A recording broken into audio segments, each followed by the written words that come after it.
Hello, welcome back. Right, Milo's made an appearance. Come on, you, out of the way. Come on, come on, come on, come on. Shift it, shift yourself. It's a wannabe film star. Yeah, right, you're in the way, Mr. Cat. Come on, let's, get you out of it. Go on. Because up until I moved over here, you were fast asleep on the sofa. You attention seeker. Right, okay, Commodore 16, as you can see. Now, I actually bought this from my friend Adam Kane a couple of years ago because I've always wanted one, because although it was a bit of a monumental failure, I think as computer designs go from the era, that it's actually one of the best looking of the microcomputers from the 80s. I was never a huge fan of the bread bin colour scheme on the Commodore 64 and the VIC-20, but I think the Commodore 16 really is a fantastic looking machine. I just love the grey of it. Now, I've already got it all hooked up to various bits and pieces. I'm not going to go into any techie, specky stuff because I ain't got a clue what I'm talking about, but I'll link to a video down below by Dan Wood from a few years back where he goes into some of the actual nitty-gritty of the machine, etc. Now, it was released alongside, or very soon around about the same time as the Commodore Plus 4, which this is one I got off Marketplace a few years ago, and it has featured in a video, but I've never, apart from that video, I've never ever hooked it up.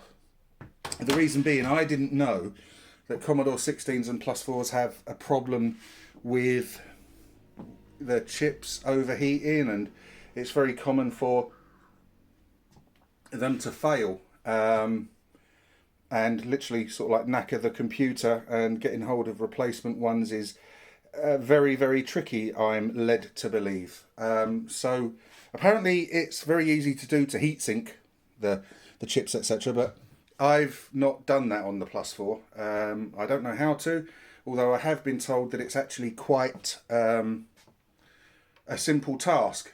But this being me, I'm still struggling with tying up my shoelaces. I'd probably go up in a cloud of blue smoke.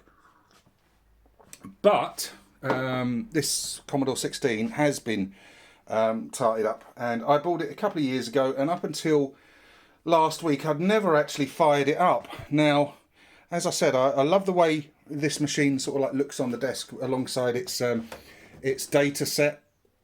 I think that's far more attractive looking than the Commodore 64 one, and the actual bread bin sort of case design itself. Like I said, I think it's one of the best looking computers from the era. My favourite design wise ones are probably this, the Auric Atmos, and I think the ZX Spectrum Plus 3 is also a fantastic looking machine. This Plus 3 that I bought from Mark Payne a couple of years back, and it works absolutely fine, as does everything that I've ever bought off him. Really sort of like tarted it up, etc. But we're here to talk about the Commodore 16. Now, like I say, I've got it hooked up to various bits and pieces. I've got the data set there, but it's not plugged in. The reason it's not plugged in is, well, it does work, and some of the cassette games I've got do load for it, but at the time I bought an SD to IEC for it. Already had one in the sort of like Commodore 64 colour scheme, but I thought I'd buy one from the Future was 8-bit in the colour scheme of the 16, and it works absolutely fine. And I've got an RGB to SCART that I bought from the Retro Computer Shack a while back. So this isn't actually connected up. Now, the Commodore 16 itself, a couple of missteps immediately, is that instead of the normal connection that the Commodore 64 dataset has, you have these tiny sort of like little ones, which if I can show you on the back of the Plus 4, yeah, let's just get it round. I'll just need to put that down so I can show you. Instead of the nice big size cassette doodah thingy. You've got that there, and it's really quite fiddly to put the much smaller pin cassette thing in. And also the joystick ports have changed. They're not the D-type ones that everyone's familiar with. You can get adapters, but they've got instead these, again, similarly fiddly ones. It's quite tricky to actually put the joysticks in because everything's much smaller. Now you can get an adapter that allows you to use the standard ones with it. The annoying, frustrating thing is I have actually got that adapter somewhere, but not here. I can't find it. I don't know where it is. I haven't seen it for ages. And as you can see, the joystick connector, this one's a little bit beaten up, so I don't try connecting this one in because I don't want to damage the ports which are on the side of the Commodore 16 as opposed to the back on the Plus 4. And the joystick themselves, they are not spectacular, but hey ho. But yeah, I mean, it was a bit of a flop. I did actually know someone that had a Commodore 16 back in the day, and I seem to remember he had some kind of Hunchback clone game on it, and I can't remember for the life of me what it was. So, you know, but what is it like to have as part of the collection? What's it like as a games machine? Now, I have to say, off the bat, the last few times I've been playing it, I've actually discovered perhaps the worst game I've ever played on a Commodore 16. But also, I've also played some really fun games on it. So, you know, just to have a look at it, see what it's like, invite your thoughts and comments, etc. Did you have one back in the day? What were your thoughts of it? Have you got one now? Have you considered buying one? As I said, if you're going to sort of like just keep it shoved in a box, is it worth buying it when you can probably find an emulator that just helps you do it from the comfort of your laptop, etc.? Or if you're going to have things out on display and you want things that look really nice, you know, this does look really nice, and so does the Plus 4 alongside it. But like I said, I've only ever fired the Plus 4 up once. I must get round to doing that. Now, it's only got, hence its name, 16K of RAM, only about 12 of which is available, but apparently its basic is much better than the Commodore 64 version. So again, that's techie stuff, but I will put that, let me just put that video of Dan Woods in the comments, in the comments down below as a pinned comment, so that you can have a look. Now, there's a reset switch and an on-off switch on the side, so I'm just going to fire it up. So as you can see, 12277 bytes available to fanny about with. So I want to access the SD to IEC. So it took me ages to remember how to do this because I hadn't fired up my Commodore 64 for a long time, particularly since I bought the C64 Maxi. The actual C64C that I've got became kind of redundant, and with that I had an SD to IEC in the Epix flash load cart, etc. So I couldn't remember the instructions, so I had to watch my own video. So I want to type load, speech marks, $ speech marks, -8, return. Then I want to type list. Now, it's a really nice feeling keyboard, nice and springy, very responsive. And then once this comes up, I want to do shift and run stop. And then this brings up all the sort of various different files on the SD to IEC thingy what's it. Right, so if we come down to CBM and then C16 to +4. Now, like I say, let's just go.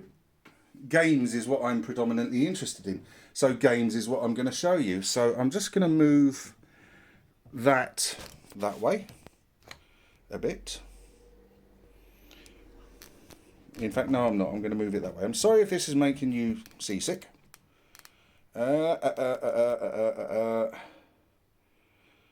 yeah, now to start with, like I said, not very knowledgeable about how viable it was as a games machine. But since I've been doing a bit of research, there was actually some support for it. Now, some of the games I did get with the Plus 4, some cassette games, which I have tested, and they do load on the Commodore 16. Got Paperboy, Powerball, and one called Gun Law, which is a okay, semi-frustrating Commando-ish clone. But yeah, I'm just going to show you a few games, and I'd be grateful your comments as to, you know, whether or not you think it's any good, whether or not it's something that's intrigued you, etc. Now, just because something is not particularly powerful or good in very many things, it doesn't mean that the games are going to be bad. You know, how many of us had a ZX81 with 1K or 16K back in the day and absolutely loved it because of the sort of imagination of programmers, etc., that really helps. Now, I'm surprised there's actually quite a decent level of support games-wise for the Commodore 16, including some classics, which, you know, where better to start, being as I'm a Spectrum fan, than with Manic Miner. Now, you'll see that there are... Oh, hang on, I better press return. You'll see that there are some differences. Question is, how does it play? Does it play okay or not? So it only takes a few seconds to load. So I'm really sort of like quite impressed with that. But we'll have a look-see. Wait for it to get going. So here we go. No sort of like from the Spectrum version. It just goes straight into it. So one of the things I've noticed a lot with this is, as well as the Commodore 64, was that the default joystick port can move, you know, alternate between sort of like 1 or 2, and it's a bit of a pain having to, although I've got the 2 joysticks, like I say, only one plugs in, and I don't want to keep plugging and unplugging things. But yeah, let's have a look at Manic Miner on the Commodore 16, see how well it plays or not. Just move that up. Any key to continue. Now, first off, apart from missing the sort of continuous music that plays on the Specky version, which is the one I'm most familiar with, although I have played the others, the only sound in the game where you're playing like this is where you pick up a key, and it's a very slight sound, or when you complete the level. Now here you it seems on this version you only get 3 lives, but it's quite recognisable as Manic Miner, and it bears a very good resemblance to the Specky version, and it controls really well. I'm not particularly good at this game, but I must admit I've always preferred Manic Miner to Jet Set Willy. But my first impressions of the Commodore 16 version were, you know, really good. So there we go, we've got some sound there.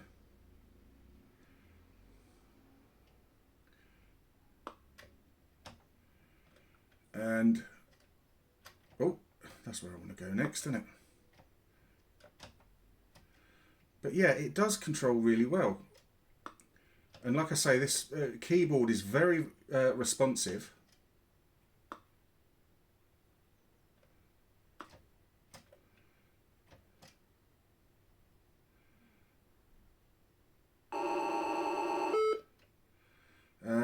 This one was a bit of a pain in the arse. I was never particularly good at Manic Miner back in the day on any machine. You know, I could only ever get, I think, 6 or 7 screens in. My brother managed to get quite near the end, but I don't think he ever sort of completed it. Whoa! Now the collision detection seems okay on this as well, so it's not as if, you know, you go within sort of like 2 feet of an enemy and you die suddenly. But yeah, I mean, if you were a Commodore 16 owner back in the day and you you were a fan of Manic Miner and you got this, you'd have been happy, because it's not a bad version at all.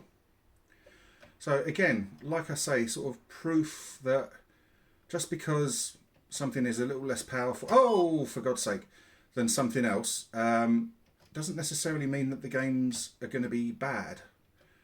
In fact, oh, that's going to be oh no.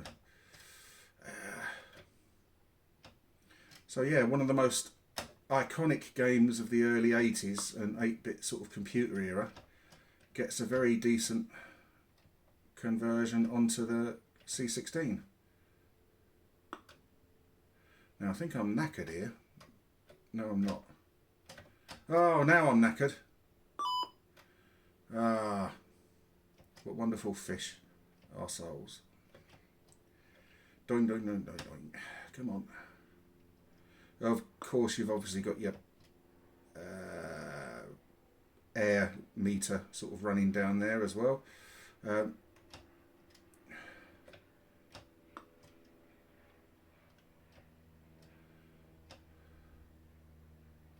Oh, that's death.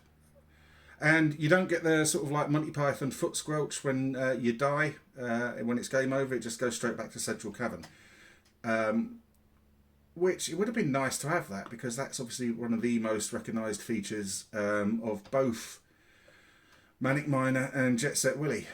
Let's get one more go at this, and then we'll move on a bit.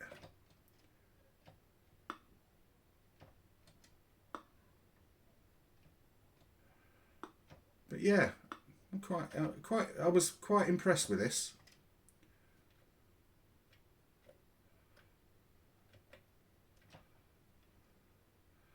Old nosy bonk, avoid him.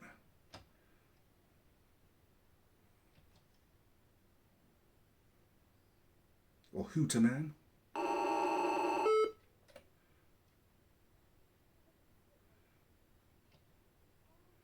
Now, are you one of the individuals who can just breeze through Manic Miner? Oh! Oh, I've knackered that up, haven't I? Yes, I have. Oh, for God's sake. That's going to be death. Ah! Oh! Anyway, so there's Manic Miner on the Commodore 16. Oh, bloody hell, keep knocking the fucking tripod.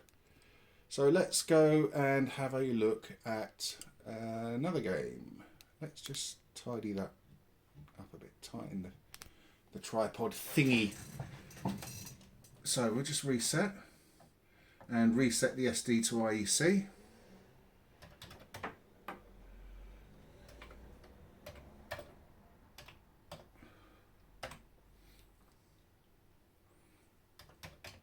Talk amongst yourselves.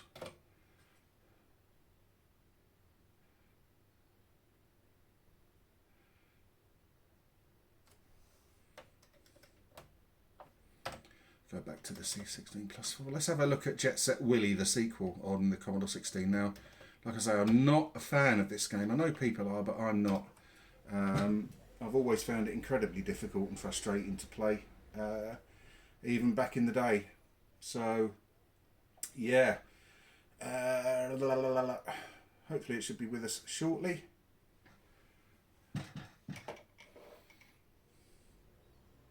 Now, I have got a lot of files that I've downloaded, some of which don't actually seem to work. Now, I think that's possibly because they might be +4 versions and therefore requiring 64K of memory.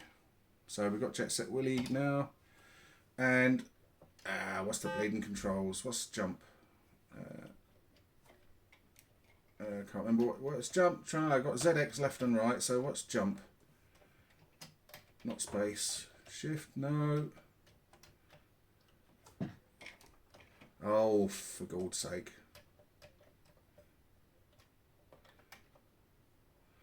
Alright, so we've got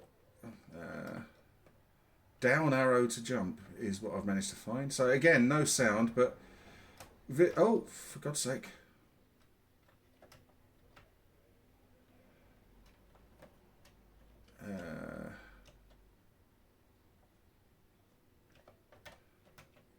Hello, what's going on here? Now, at least I seem to have a decent number of lives on this.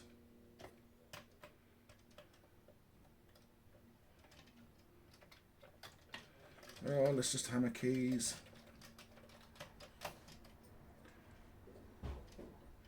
Now, there is some flickering. As you can see, I can't actually work out what key is the jump button. There is a... If I press the down arrow key, that does jump, but it doesn't...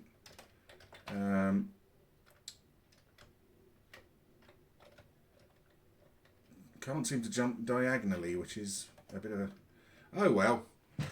But, yeah, as you can see, sort of like much the same as Manic Miner, an identifiable version of the game with some stuff cut out, obviously sound effects, etc. Sorry I can't show you too much of those. Now, I'm going to show you a really good game that I found. Now, I do like a bat and ball game, even though I'm absolutely hopeless at them. So...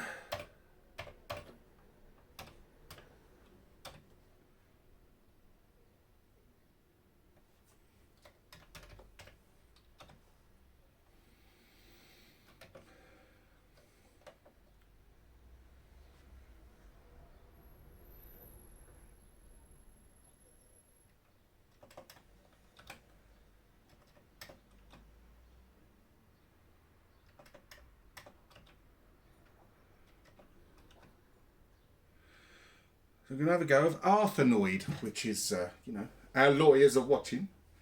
So the producers of Arkanoid, one of the most popular examples of the genre. I don't think it's the best.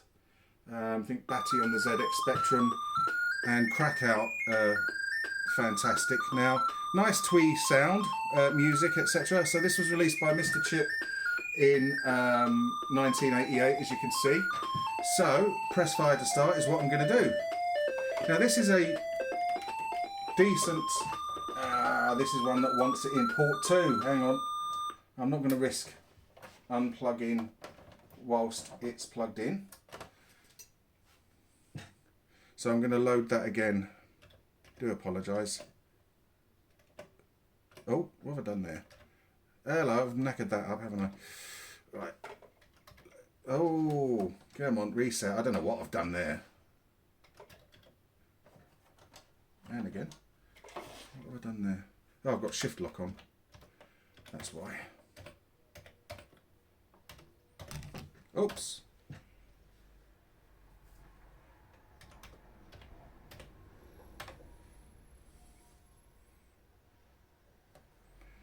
So, Commodore and run stop.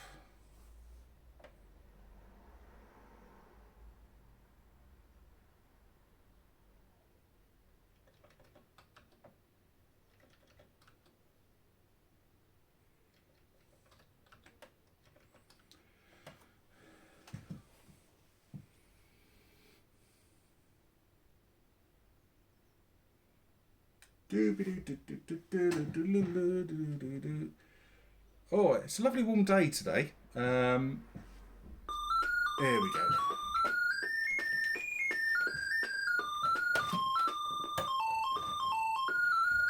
So, let's...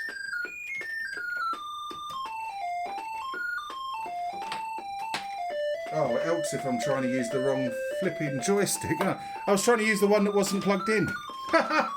What a dickhead. There we go. Now, the best feature of this game is pressing shift lock,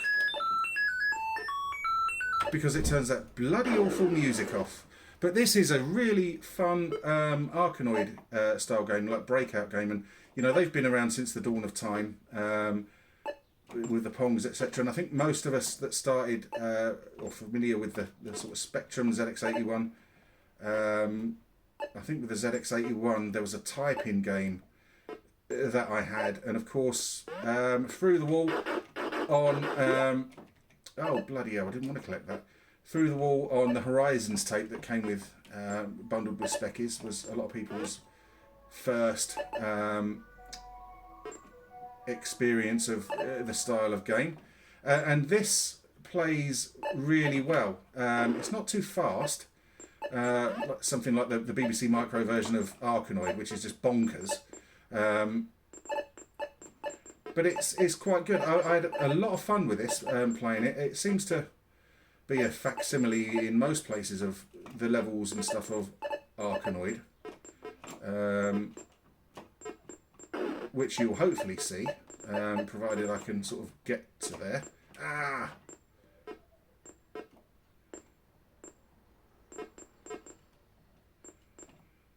But yeah, let's just give Shift Lock a press again and hear that horrible music. If I've had to listen to it for ages, so can you. That is really the poorest part of the game by far. So I'm just going to mute it again. Thank God for that feature. They obviously realised that the music was going to be... And now I've got an ice cream van going past. They obviously realised that was going to be the poorest feature.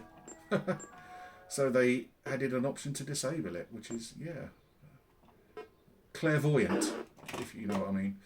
Right, let's hopefully that's got it. Yay! So like I say, I've had a real good time with this game. Oh, for God's sake. Doesn't demand too much. The joystick, this whatever it is that comes with it, isn't fantastic. But for a game like this, it's okay.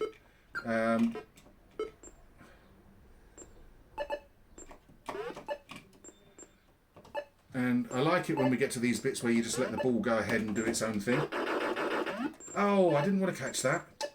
I had the laser gun.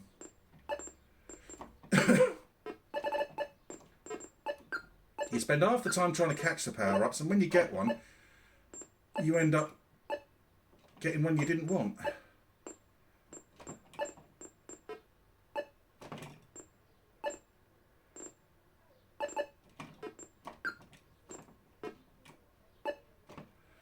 So, did you know anyone had a Commodore 16 back in the day? Did you have one? What was your impressions of it? Now, like I said at the start, I've actually experienced on this system the worst game I have ever played, and I've played some stinkers. It means, of course, there's somewhere out there is a game that's even worse. Not necessarily on this system, but there is a worse game. But I'm going to make that the subject of a separate video. Just because I think it's so bad, it deserves a video all of its own. It's awful. But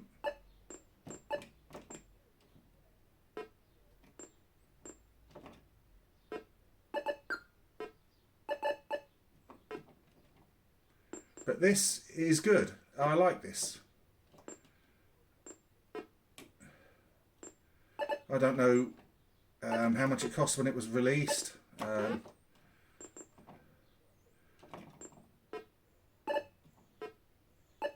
But yeah, it seemed to have got a pretty decent support from the likes of Mastertronic Elite. Oh, for God's sake.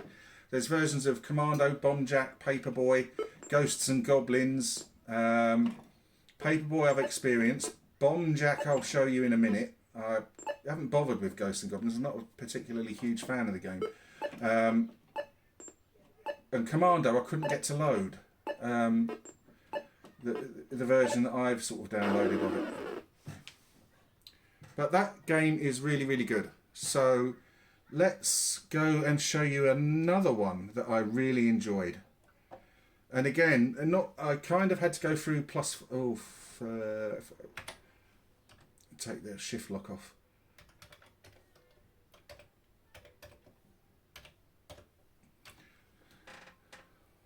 Because I'm not familiar, I kind of had to... sort of like a lucky dip when I went on to +4 world and looked for files and that. It was only, obviously, Manic Miner and Jet Set Willy I recognised, so I grabbed those straight away. But others I'm not too familiar with at all. So I actually did okay. I found some really quite good games. This one I'm going to play is Laser Zone, and I was no good at it, but it's quite fast and frantic, and looks like it would have been an absolutely cracking 2-player game. But of course, this day and age, no one wants to play on old computers, two-player games anymore. So Billy No Mates Baz again. Let's just wait for it to get going. And here we go. So it's based on a Jeff Minter game. C16 conversion by Aaron Liderman. So we've got options to select the level, solo or cooperative or competitive. Help training mode. We're just going to go straight in. And this took me ages to figure out. Now, up and down controls that one on the right, and left and right controls the one on the bottom. And you've got to stop the sort of aliens getting too, like both towards both your guns. Now, obviously, as two-player, you can both control either one of them. And now you can see he's going to die. Oh, sorry, I should have pressed space there. I forgot. If I press space, you can see on the bottom right, I've got Electro. It's kind of like a smart bomb thing, so I should really have pressed that. But I can imagine that back in the day, as a two-player game, this was great. And if you are looking for a decent... I should have pressed it again there, completely forgot. Then this is excellent. And it's got really great sound on it as well. And bear in mind, you know, C16 doesn't have a SID chip. Again, I keep forgetting to press space and flash off that smart bomb thing. Yeah, it doesn't have a SID chip. It's got really great arcade style sound. Hello, I don't even know what happened there.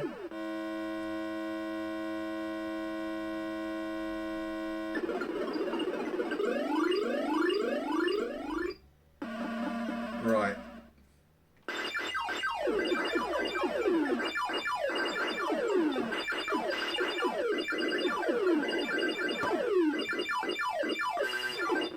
I keep forgetting about it. I will show you what that does. That might be game over, actually. Yeah, that's game over. Right, let's have another go at that.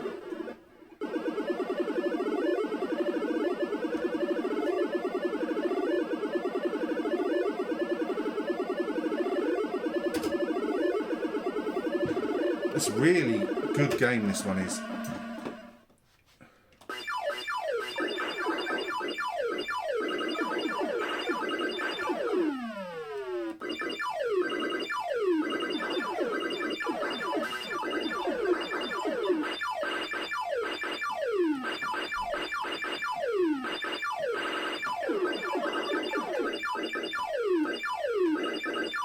I don't know how do I get out of that? Oh, I press space, don't I? I keep forgetting to press space.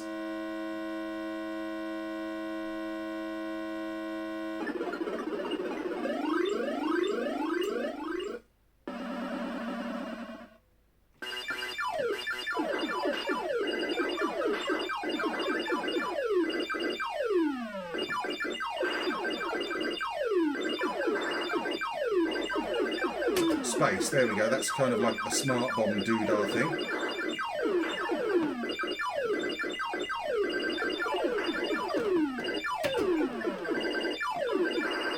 Well, I've only got one of them left now. Ah! This is a good game. Alright, okay, I'm going to show you one more. In fact, I'll show you a couple more. So let's go back to the... Oh, I better reset it first.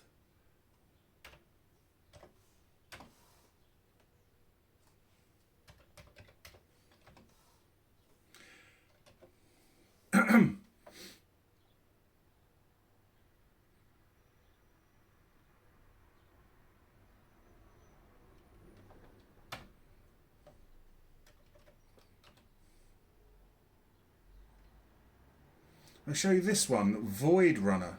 Oh no, and that's V. Now this one is absolutely bonkers, and I think it's inspired by Jeff Minter as well. You all know Jeff Minter, Attack of the Mutant Camels, Tempest 2000, Space Giraffe, amongst other things. This one is absolutely bonkers. I have no idea if this is kind of like a modern game or one that was released back in the day, but this is a really good example of getting the Commodore 16 really sort of like singing. It's bonkers, and I've not really got a clue what to do on it. But it's good to just show you it, really.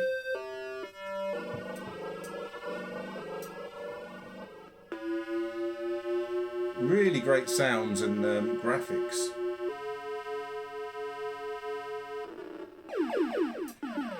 Like I say, no idea what I'm doing on this.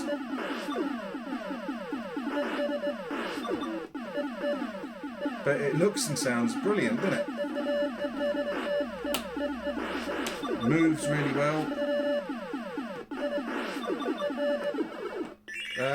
I'm not supposed to fly into those things, I just found that out. All those.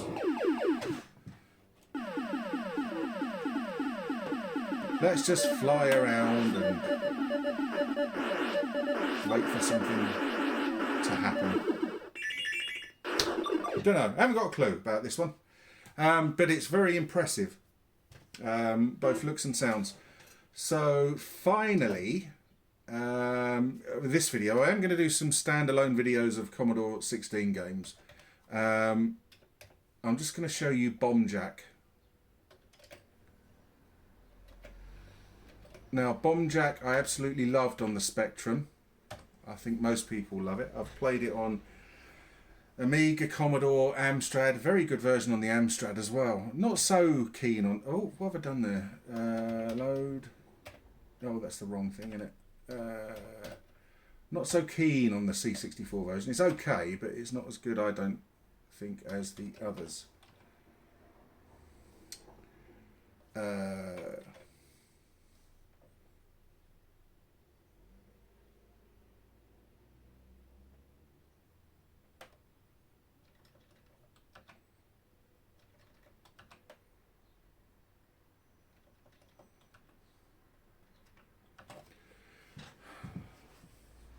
So let's just see how this is on the C16. A bit very bold attempt in it, I think. But again, if you've got the programming chops, miracles were worked on machines with 16K. Now,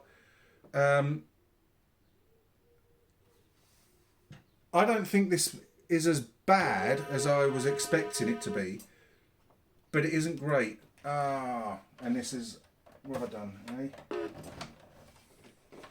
Died. Yeah, oh, for God's sake. It isn't spectacular, but it's not terrible, I don't think. And I have seen some sort of like pretty scathing reviews of it. I'm not very good at Bomb Jack anyway, despite liking the game. I've never been able to sort of get very far on it. But this is... Oh, for God's sake. It's not helped that this is where how poor these joysticks are really sort of is highlighted.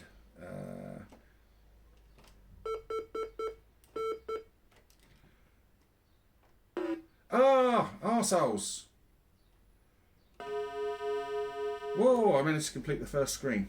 Now the graphics, the background graphics aren't too bad, but as you can see the sort of character graphics are a bit ropey.